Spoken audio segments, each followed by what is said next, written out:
नमस्कार मेरे प्यारे दर्शकों, बच्चों।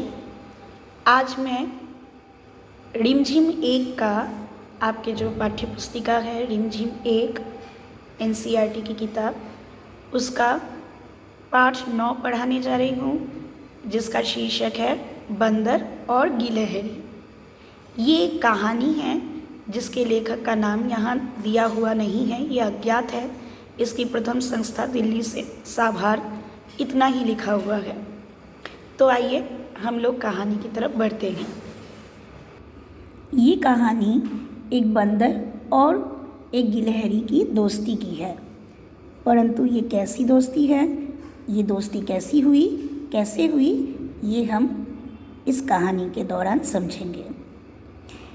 एक समय की बात है, किसी पेड़ पर एक बंदर बैठा हुआ था। ठीक है, एक बंदर पेड़ पर बैठा था।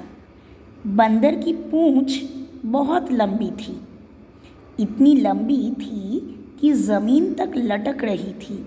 ठीक है, पूंछ यानी टेल, ठीक है, और ज़मीन तक लटक रही थी, यानी पेड़ से ज़मीन तक लंबी पूंछ थी। एक गिलहरी यानी स्क्विरल ज़मीन पर उछल कूद कर रही थी।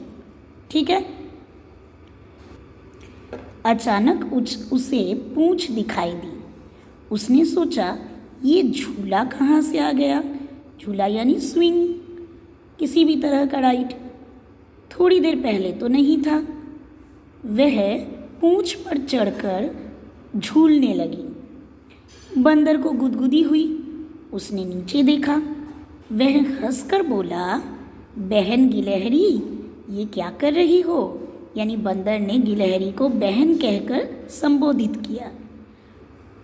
बंदर ने पूछा, बहन गिलहरी, यह क्या कर रही हो, मुझे गुदगुदी हो रही है। गिलहरी अचानक चौंक उठी, क्योंकि उसने आशा नहीं की थी कि यहाँ कोई और भी है।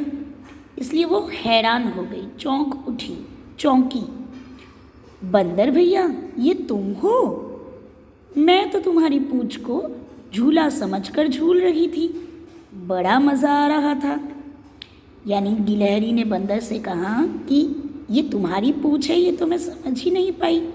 मैंने तो इसको झूला समझा और बड़े मज़े से मैं झूल रही थी। और इस तरह गिलहरी हंसती हुई पेड़ की डाली पर चढ़ गई। यानी वो बंदर से बात करने के लिए या उसके साथ खेलने के लिए पेड़ की डाली में निसंकोच होकर चढ़ गई, क्योंकि उन दोनों में भाई बहन का संबंध था। तो ये थी कहानी बंदर और गिलहरी, पाठ 9। अगर आपको ये कहानी अच्छी लगी है तो आप मेरे इस वीडियो को लाइक करना, मेरे चैनल को सब्सक्राइब करना मत भूलिएगा। और इस पाठ को बहुत अच्छी तरह से पढ़िए, पाठन कीजिए इसका और वाचन कीजिए, ताकि आप इसको बहुत ही अच्छी तरह से उच्चारण कर सकें।